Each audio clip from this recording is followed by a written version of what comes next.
Puigpig samot.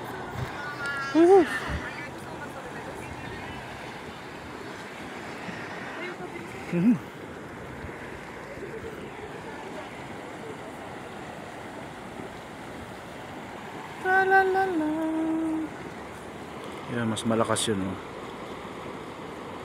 Alright, dito pala tayo sa Kadaklan ngayon.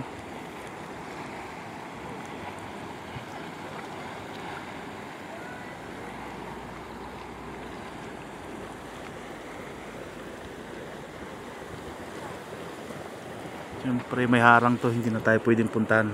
Hindi na natin pwedeng puntahan, hanggang dito lang tayo. Pero tingnan niyo yung tubig, oh. Laki. Dati maliit lang to, gatimba lang ito noon. Huling pupunta ako dito 2015. So almost 10 years bago ako nakabalik dito, nakabisita pala, nakapasyal. Ganyan na, ang laki na. Ang liit lang nito, naubos yung mga lupa niya. Luto ang Bunay.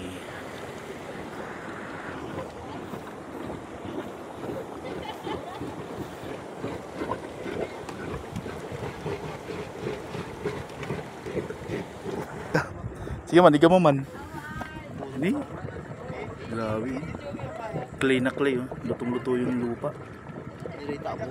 Siguro. Ito na yun. Ito yung mga. Naman. Oo, napudot nga man unay.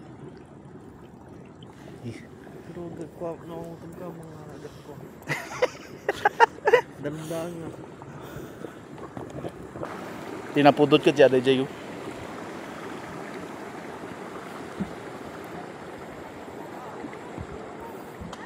Yeah, boy.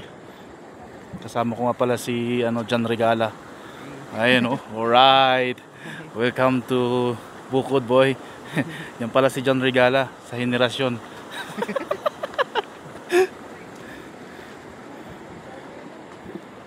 May naririnig ako dito bumubulwak.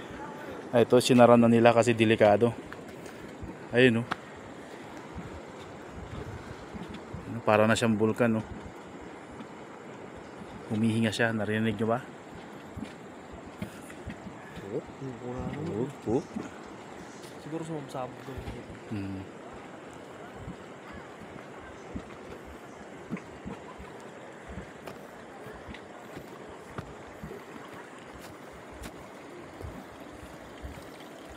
Ito, bumabula pa rin, oh.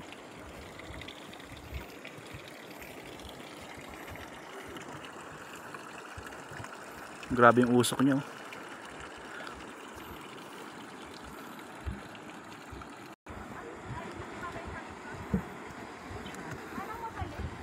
Ginawa na pala itong tourist spot. Meron din siyang entrance.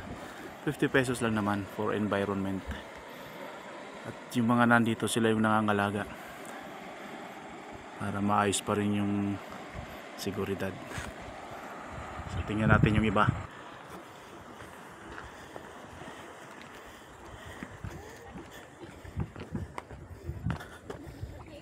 Tapos lang burok-burok na lang. Hamat niya na pudot. Ang pitam niya nagpuraw-puraw.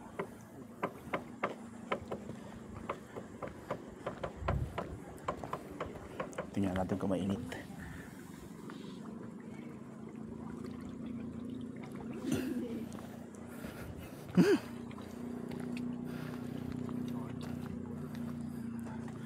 Ano rin nga napudot.